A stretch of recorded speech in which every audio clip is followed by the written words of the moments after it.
Hello and welcome to Cluesy Clinic. Today we're going to talk a little bit about First Nations health and Aboriginal health because it is Reconciliation Week.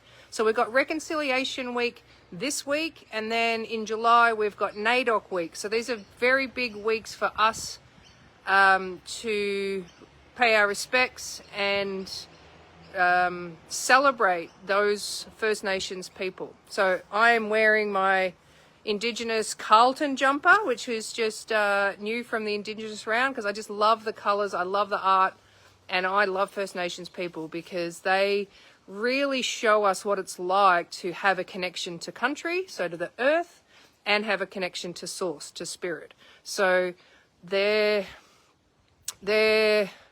truth and their lives, if we live like that, we are better people. We're more grounded, we're healthier, and we're more connected.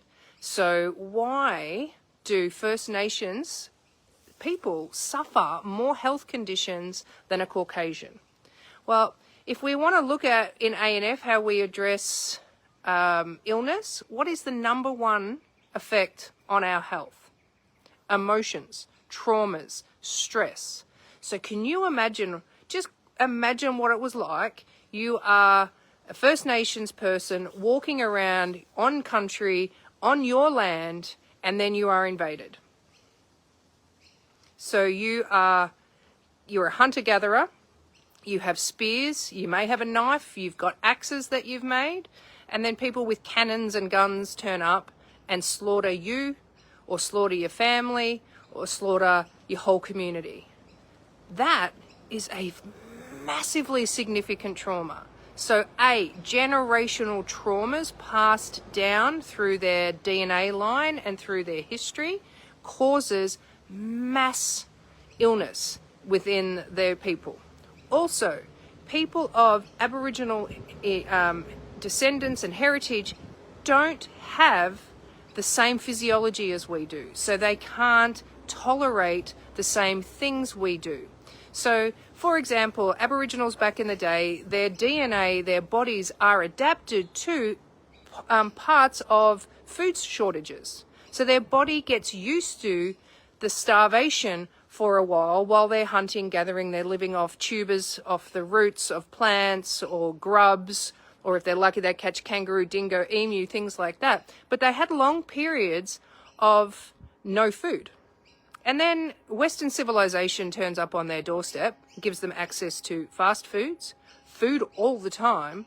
So their body is not used to that. So they start storing their fats, they become obese. And we've talked about obesity and the effects on health in previous comments, so we don't need to get into that, but that's one reason. Another reason is they're not actually born with the same kidney function and makeup as we are. So, for example, we have about 1 million nephrons that make up a kidney. They have about 400, 500,000. So their kidneys are a lot more susceptible to the use of alcohol, to the use of high sugar foods. So they're more prone to diabetes and they're more prone to liver disease. Dialysis units in Indigenous communities are epic. They are everywhere. They're in most communities. A lot of Aboriginals suffer from kidney disease, but it's not just the Aboriginals. It's also the African American people. It's anybody of Indigenous heritage don't actually have the same genetic makeup that we do. To be adaptive as quickly as we have. They lived off the land. We've been eating more processed food a lot longer. Alcohol, as we know, damages the kidneys. They can't tolerate that. It's just that the colonization and the changes that we have brought in the last 200 years has been epically impactful on these people. Plus you add the trauma, plus you displace them. You want to put them in housing like we live in. They're not used to that. So, and then you walk past them in the street. Do you stop and shake their hand and have a chat and say, you're having a good day? Tell me about your life. Tell me a story. No, most people ignore them. I've been recently in Darwin. There's a big Indigenous population in Darwin, and I can tell you they don't get a lot of respect at all. The Aboriginals that I spoke to didn't want me to go buy them alcohol. They wanted me to buy them food. So I was buying people roast chicken so they had something to eat. because they're just not used to living how we live. And it hasn't actually been that long since we were there. But the biggest thing would be generational trauma. I know here on the Sunshine Coast, there was mass slaughters of the Aboriginals. We go to a lot of Indigenous events here on the coast, and they are often talking about the slaughters that happened up near Mount Coolum, and that the other people that were left behind came to Buderim, where I live, as it's a healing place. There's an energy on this mountain that would heal them.